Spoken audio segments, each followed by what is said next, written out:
Knowledge, the great equalizer. Scholars devote their entire lives to collecting and spreading it because they realize the importance of finding answers. But in order to arrive at answers, we must first ask questions. That's why I'm on a mission to find out which motorcycle in GTA 5 is the hoppiest. Now I know what you're thinking. You mean like beer? That's not a word. What does that even mean? And to that I would say no, yes, and shut the fuck up for a second and I'll explain! God! Hoppability. Noun. The ability of a motorcycle in GTA 5 to bounce over obstacles while performing a wheelie. Basically, if you're doing a wheelie and your tire comes in contact with a low wall, a bench, some cars, or really any other low object, depending on your angle of attack, you'll either eat shit or be popped up into the air where you can nail some pretty cool tricks and combos. It makes the game feel like Tony Hawk's Pro Skater, and it's how I spend roughly 70% of my time in Los Santos. The thing is, some bikes are better at it than others. Some hop higher and some hop farther,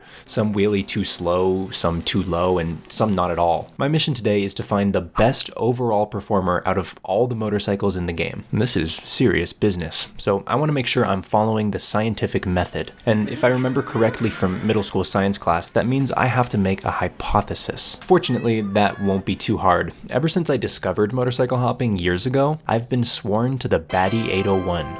With quick acceleration, a high wheelie, and plenty of power, I've always thought of it as the ideal hopping machine. But now it's time to put my money where my mouth is. I set up a testing course consisting of a concrete barrier for hopping and a grid for reference. My buddy Liam, who will be performing the hops, has a mod enabled that lets us see his exact position within the game engine. Using the height and distance information given by those coordinates, we can graph the exact arc of each hop and compare them. Each bike will start at the exact same spot to eliminate the variable of acceleration time. We'll test every single motorcycle in the game 3 separate times to find out, quantitatively, which motorcycle is the best at this very specific and niche task. For your sake, I'll skip over the actual data collection because it's kind of boring, but if you're interested, I did edit that footage down into something digestible, and you can find it in the corner of the screen or in the description. You got it? Good. Moving on. So we've collected all the data, and I'm left with a spreadsheet. On the left column, we have motorcycle type, followed by separate height and distance measurements for each trial. But wait, some of these bikes seem to be missing data. So yeah, it turns out not every bike in GTA is even capable of pulling off a hop. Some of them took too long to wheelie, some couldn't even get off the ground, and some just weren't motorcycles. That is not a motorcycle. This isn't even close to a motorcycle. This belongs in the off-road category, 100%. In the end, 25 out of 54 motorcycles ended up getting disqualified for one reason or another, leaving 29 bikes competing to be the champion. From here, we'll average out the height and distance data respectively per bike. If we plug those data points into a quadratic function, stay with me here, we can plot a graph which represents the average arc for each bike. Also, now that we have average height and distance values, we should be able to just add those numbers together and find out once and for all which motorcycle has the best overall hoppability. Okay, without further ado, the most hoppable motorcycle in GTA is the Cliffhanger, with a total of 57.91666667 points.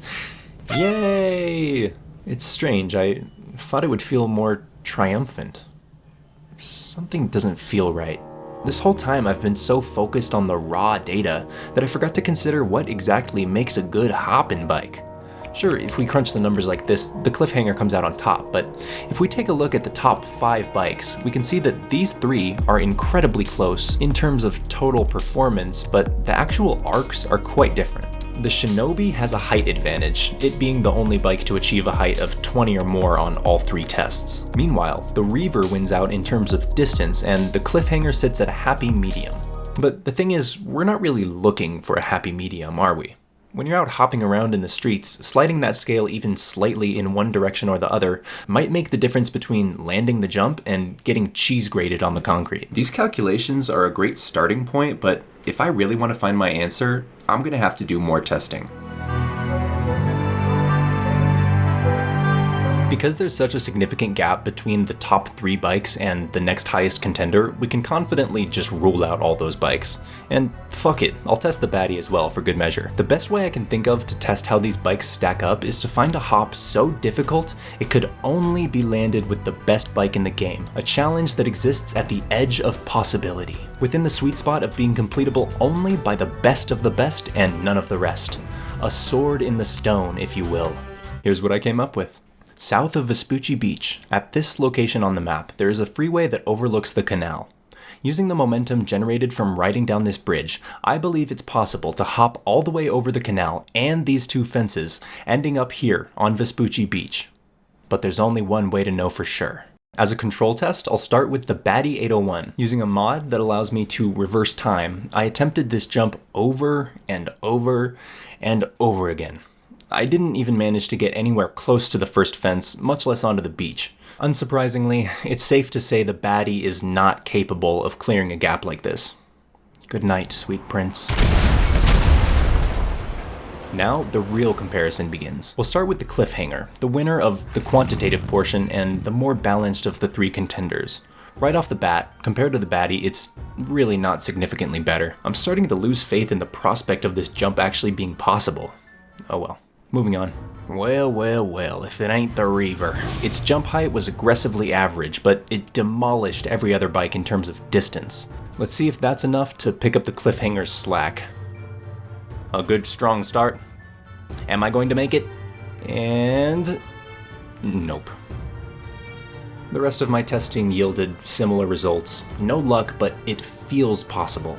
If only I had a little more power, I swear I'd be able to clear this thing. Obi-Wan Shinobi, you're my only hope. This thing is a master of verticality. It is to height what the Reaver is to distance. Will that provide the extra hopping power we need? Is this jump actually within the realm of possibility, or is it just a pipe dream? It all comes down to this.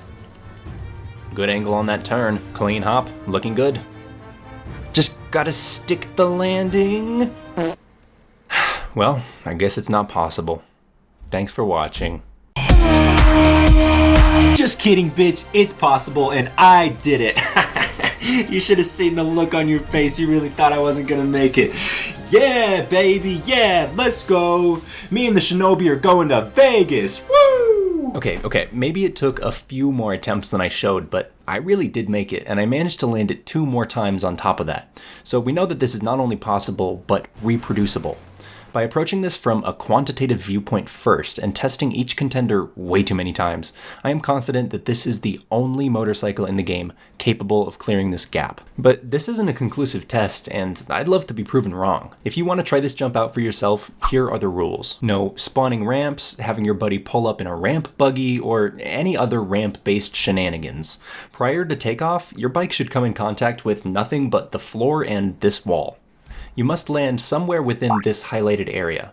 Past the edge of this second fence, you've gone too far. Finally, if you manage to clear this gap with a bike other than the Shinobi, message me a video on TikTok or Instagram, or send an email to this address, and I will personally upload a video to this channel admitting that I am a stinky poo-poo boy and I'm bad at science. The curiosity of these results is not lost on me. It's weird that after the Reaver fell short, the Shinobi bested it despite scoring lower on the distance portion. But you know what? As the late Isaac Newton famously said, physics are fucking weird. Not to mention the fact that this is a video game with notoriously janky physics. The methodology is sound, so I won't question it. So there you have it. For anyone bored enough to be curious, the hoppiest motorcycle in GTA 5 is, unequivocally until proven otherwise, the Nagasaki Shinobi. We can all rest easy, knowing that one of the great mysteries of the universe has finally been put to rest. This took forever to put together, but I really like making these niche research-style videos. If it was as fun for you to watch as it was for me to create, please consider subscribing or leaving a like and a comment.